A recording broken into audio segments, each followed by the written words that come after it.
이 세상에 영원한 것이 있을까요? 이 세상에 변하지 않는 것, 전혀 변하지 않는 것, 하나도 변하지 않는 것, 그런 것들은 별로 없는 것 같습니다.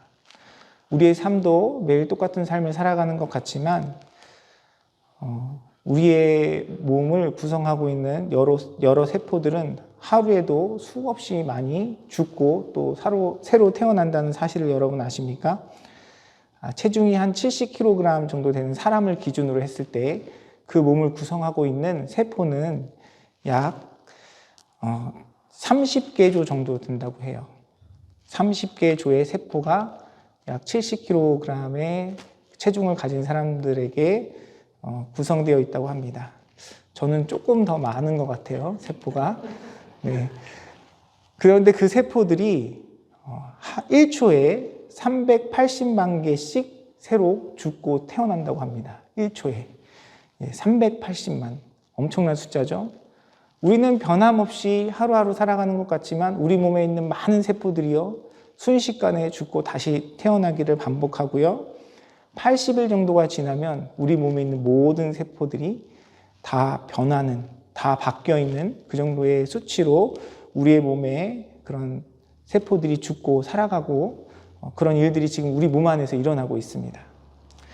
우리는 우리가 경험하지 못하고 깨닫지 못하지만 여러 가지 많은 변화들 속에 살아가요. 어떤 변화들은 우리에게 좋은 영향을 주는 것들도 있고요.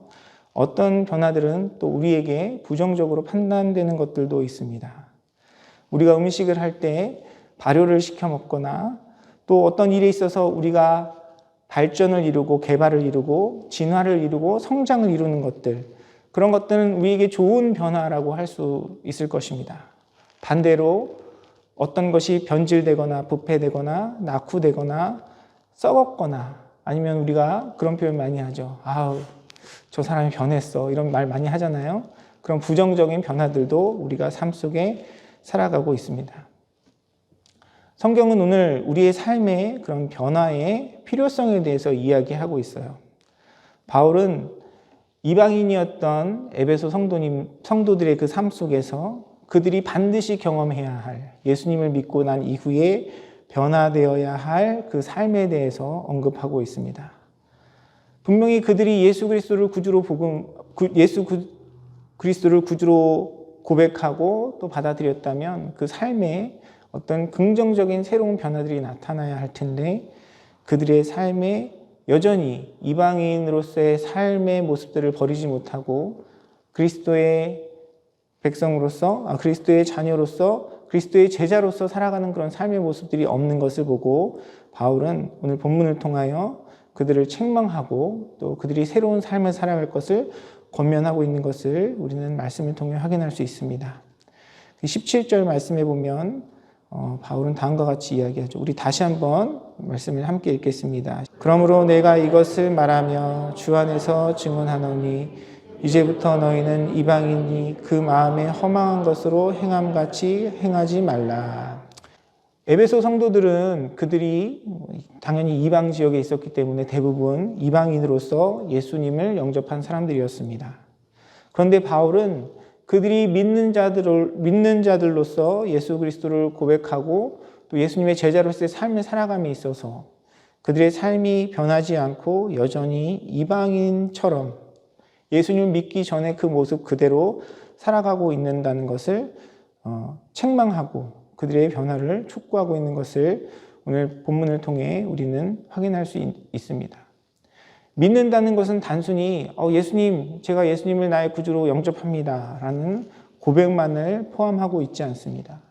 우리가 예수님을 믿는다라는 그 고백을 한다는 것은 그 예수님을 믿는 믿음으로 인하여 우리의 마음과 생각과 우리의 삶의 태도와 우리의 삶이 완전히 변하는 것을 의미하는 것을 기억하는 저와 여러분이 되기를 간절히 소원합니다.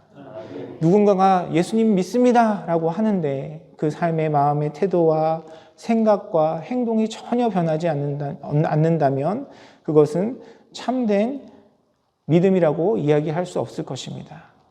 에베소 교회의 성도들의 삶 속에도 그들의 믿음의 고백이 있었지만 여전히 이방인의 그 마음에 따라 그들의 허망한 것으로 행하는 그런 삶이 있었기 때문에 바울은 오늘 말씀을 통해 책망하고 있는 것입니다. 이방인으로서 살았던 그들의 삶의 중요한 특징이 무엇이었냐면 말씀해 보니까 그것을 허망한 것으로 행하였다라고 이야기합니다. 허망한 것, 허무한 것. 이 허망함의 의미가 무엇일까요?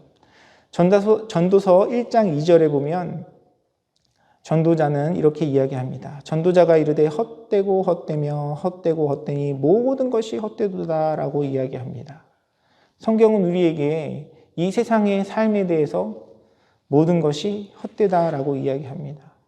어떤 것은 가치 있고 어떤 것은 의미 있고 어떤 것은 헛된 것이 아니라 그냥 다 헛되다고 이야기합니다.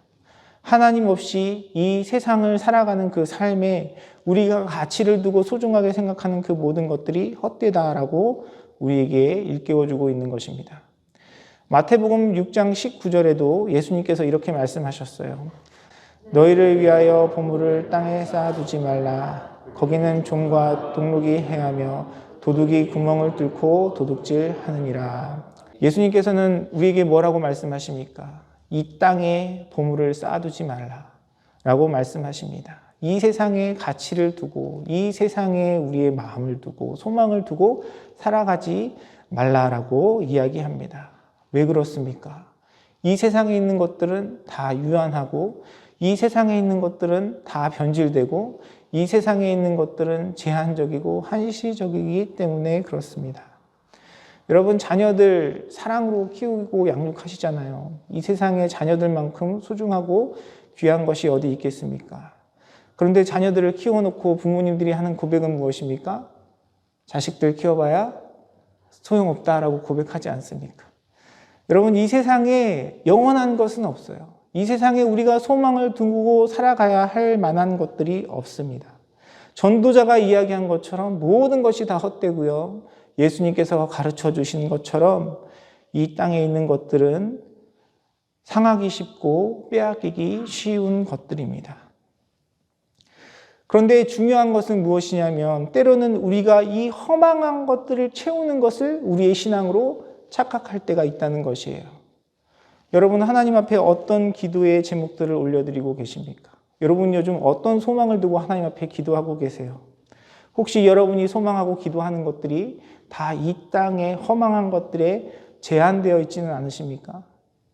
우리의 건강, 가족들의 행복, 그리고 이 땅 가운데 우리 삶에서 부딪히고 있는 그런 여러 가지 문제들에 대해서 당연히 주님께 도우심을 구하고 하나님의 은혜를 구해야 할 것이에요.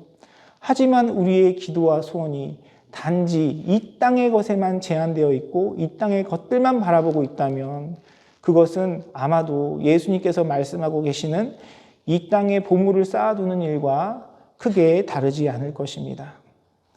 요한일서 2장 16절은 우리에게 이렇게 이야기합니다. 이는 세상에 있는 모든 것이 육신의 정욕과 안목의 정욕과 이생의 자랑이니 다 아버지께로부터 온 것이 아니요 세상으로부터 온 것이라. 요한일서에서 이야기하고 있는 이 세상으로부터 온 것들, 그것들은 무엇이냐면 육신의 정욕과 안목의 정욕과 이생의 자랑입니다.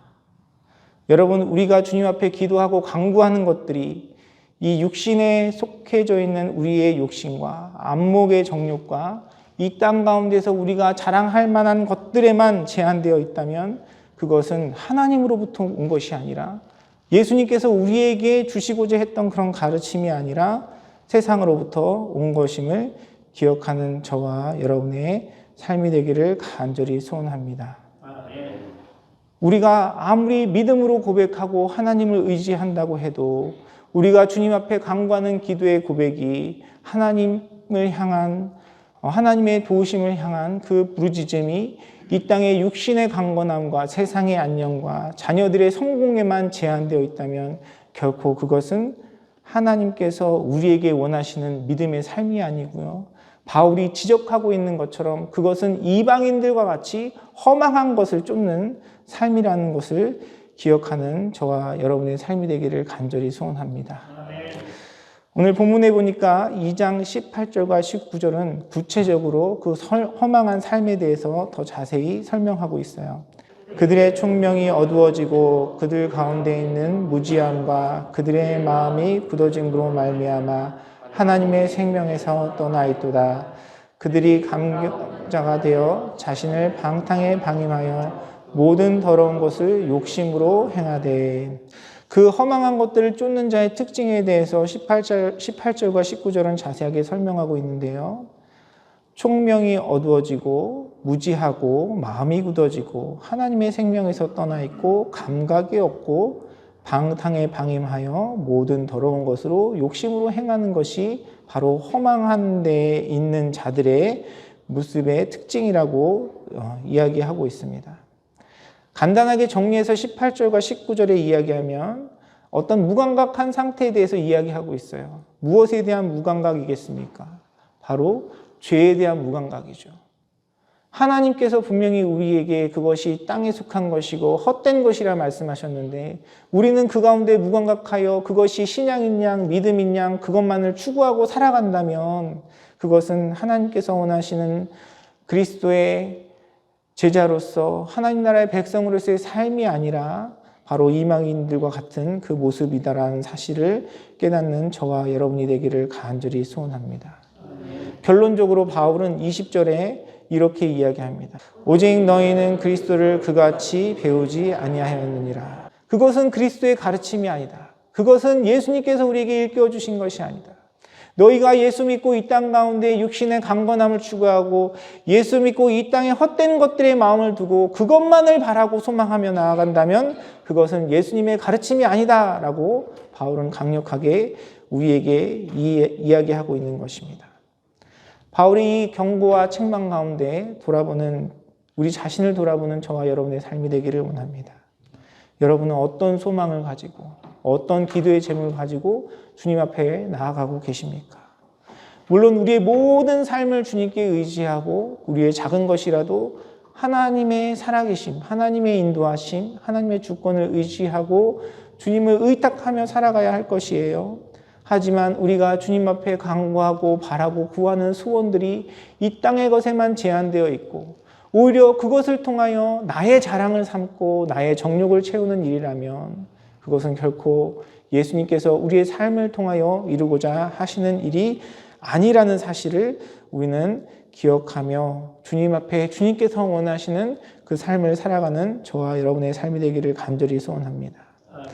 그것이 그리스도에게 배운 것이 아니다라고 권면하고 있는 바울은 어떤 삶을 살았습니까?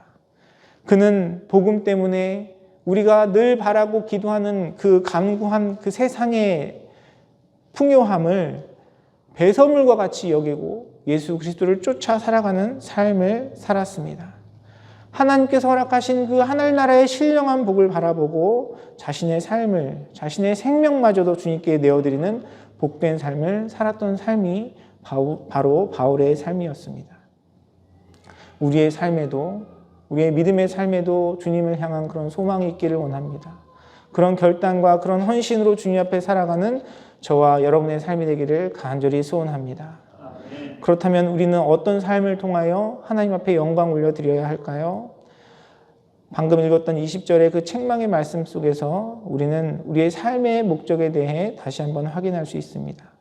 바울은 너희는 그리스도를 그같이 배우지 아니하였다라고 이야기하고 있는데 이 말을 거꾸로 이야기하면요.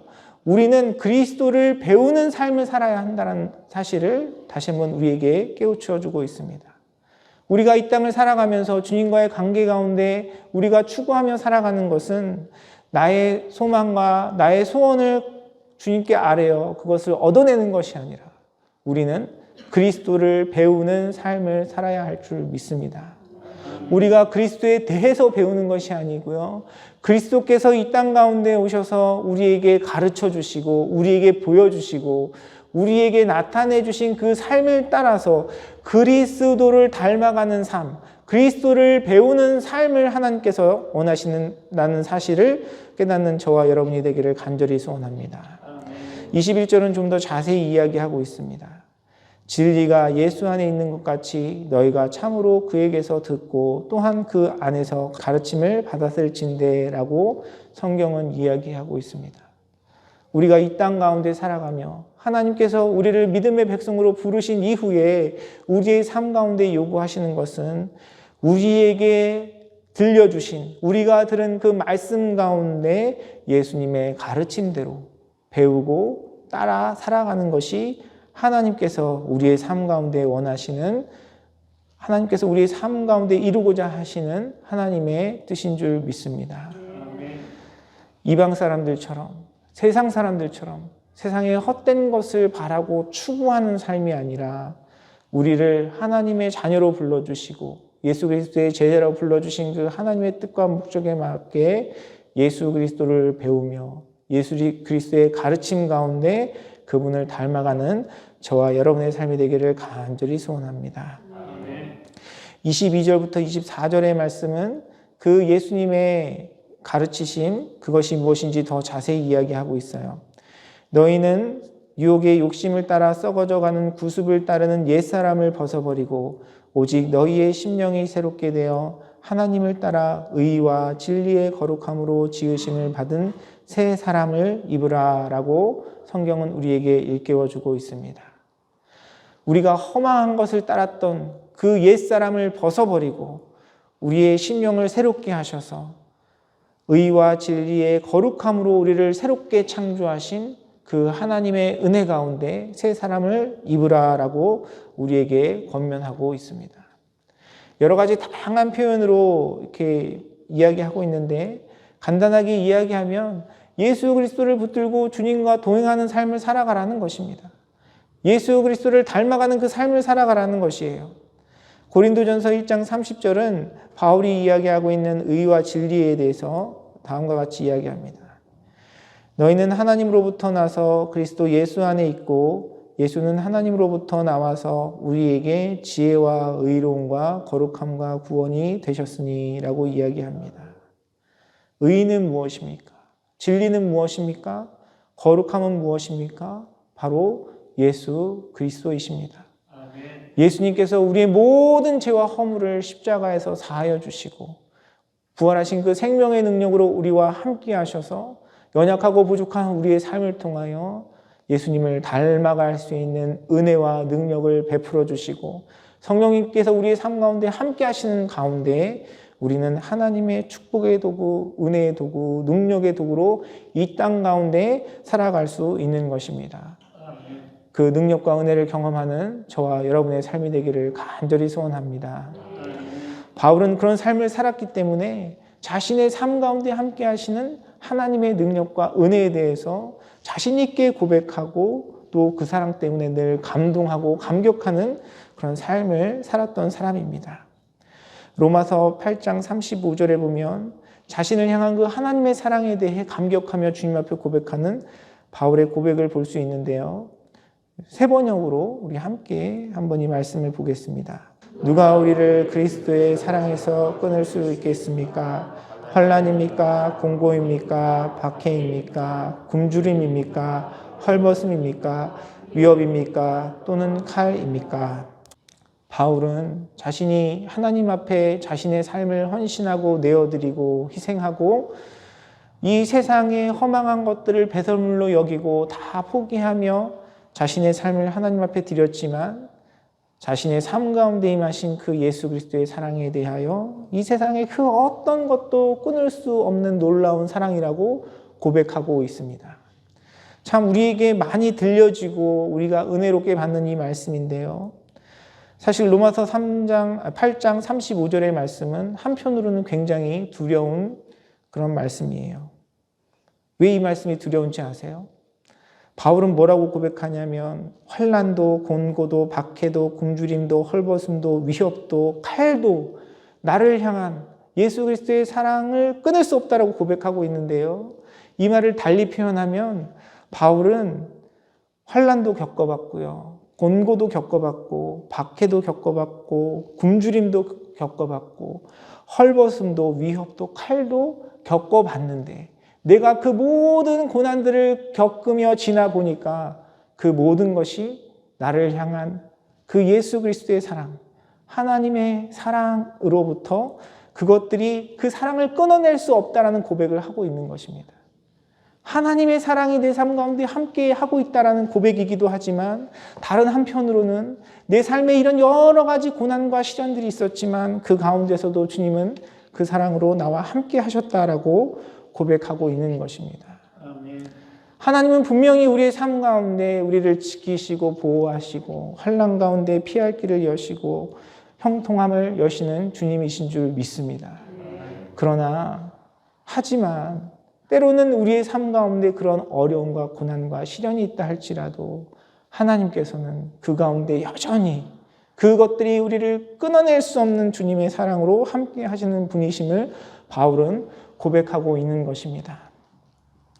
제가 2년 전 이맘때쯤 한 성도님을 하나님 곁으로 올려 보내드린 적이 있습니다. 인생은 60부터라고 하는데 그분이 하나님의 부르심을 받았을 때 나이가 60이셨어요. 온몸에 암이 번져서 결국 그 암으로 인해 고통받다가 하나님의 부르심을 받았습니다. 오랫동안 교회를 왔다 갔다 하고 예배에 참석하는 분이었지만 실제로 그분 마음 가운데는 하나님을 향한 믿음이 없었어요. 처음 그분이 몸이 많이 연약해져서 신방하고 또 위로하며 그분과 교제할 때에 그분 마음 가운데는 많은 억울함과 두려움과 공포가 있었습니다. 평생을 열심히 일해서 이제 겨우 부유하지는 않지만 그래도 돈 걱정하지 않고 크게 염려하지 않고 좀 안정된 삶을 살아갈 만한데 그때 암으로 인하여 고통받는 또 더 이상 생명에 대한 소망을 가질 수 없는 그런 상황 가운데 놓이게 되었습니다. 그런 인생을 돌아보며 그분 마음 가운데 있는 가장 큰 마음은 억울함이었어요. 나는 이렇게 열심히 살았는데 내가 왜 이 암으로 이렇게 고통받아야 하는가? 이 세상에 많은 악한 자들이 있는데 왜 하나님이 살아계시다면 나를 이 상황 가운데 놓아주시는가? 그런 억울하고 답답한 마음, 또 죽음에 대한 두려움으로 하나님 앞에 울부짖는 그런 모습이었습니다. 하지만 하나님의 은혜 가운데 정말 하나님께서 그분의 마음을 만져주시고 만나주셔서 하나님을 향한 신뢰의 마음, 믿음의 마음이 생기게 되었습니다. 그 치료의 과정 가운데 하나님의 위로를 경험했고요. 또 하나님께서 하실 수 있다면 나를 이 병에서 고쳐주실 수 있다라는 믿음을 가지게 되었습니다. 그렇게 기도하며 하나님 앞에 부르짖으며 나아갈 때 그 치료의 과정 가운데 어떤 순간에서는 잠시 잠깐 회복의 순간도 경험할 수 있었고요. 또 고통 가운데 자유케 하시는 하나님의 은혜도 경험할 수 있었습니다. 그러나 결국 그분은 하나님의 부르심을 받았어요. 하지만 그분이 하나님께 부르심을 받았을 때 그분의 입술의 고백과 마음의 고백은 처음에 그 암을 접했을 때와는 전혀 다른 것이었습니다. 어느 날 저에게 그분이 이렇게 고백하셨어요. 목사님, 저는 이제 하나님의 부르심을 받을 준비가 되었습니다. 저는 더 이상 이 세상에 대한 미련이 없고 소망이 없고 지금까지 내 인생을 허락하신 하나님께 감사합니다라는 고백을 저에게 들려주셨습니다. 그분은 암이라는 질병을 극복하지 못했지만 죽음으로 그 인생을 마감해야 했지만 암보다 더 크신, 죽음보다 더 크신 하나님을 그 고난의 순간 가운데 경험하셨던 것입니다. 사랑하는 성도 여러분, 이 은혜가 저와 여러분의 삶 가운데 있기를 간절히 소원합니다. 이 세상에 허망한 것들에 우리의 마음이 붙들려 있는 것이 아니라 그것을 바라보고 그것으로 우리의 평안과 기쁨을 삼는 것이 아니라 그리 아니하실지라도 때로는 우리의 인생 가운데 칼이 있고 위협이 있고 고난이 있고 굶주림이 있고 헐벗음이 있다 할지라도 그 어떤 것도 끊어낼 수 없는 주님의 사랑이 늘 저와 여러분의 삶 가운데 함께 하시고 우리의 마음을 주장하여서 그 하나님으로 인하여 늘 기쁨과 감사와 찬양이 넘치는 복된 삶을 살아가시는 저와 여러분의 삶이 되기를 간절히 소원합니다. 예수님께서 우리에게 가르치신 것, 예수님께서 우리에게 배우도록 하신 것은 이 땅의 허망한 것들이 아닙니다. 이 세상의 안목의 정욕의 자랑이 아니라 하나님께서 우리에게 가르치신 것은 우리를 새롭게 하시고 우리의 심령을 새롭게 하심으로 우리에게 허락하신 그 성령의 능력 가운데 부어주신 예수 그리스도의 새 생명인 것입니다. 이 땅의 소망이 아니라 바로 하늘의 소망이고 이 세상의 그 어떤 고난과 시련도 끊어낼 수 없는 바로 우리 주님의 그 크고 놀라운 사랑인 것입니다. 주님의 그 부르심과 은혜 가운데 하나님 나라의 소망을 두고 매일의 삶을 통하여 때로는 그것이 고난과 시련의 시간이라 할지라도 우리 주님을 바라보고 하나님께서 베푸시는 그 사랑과 은혜 가운데 더욱더 주님을 사랑하고 주님을 닮아가는 놀라운 축복을 누려가는 저와 여러분의 삶, 우리 임마누엘 선교교회가 되기를 주님의 이름으로 축원합니다.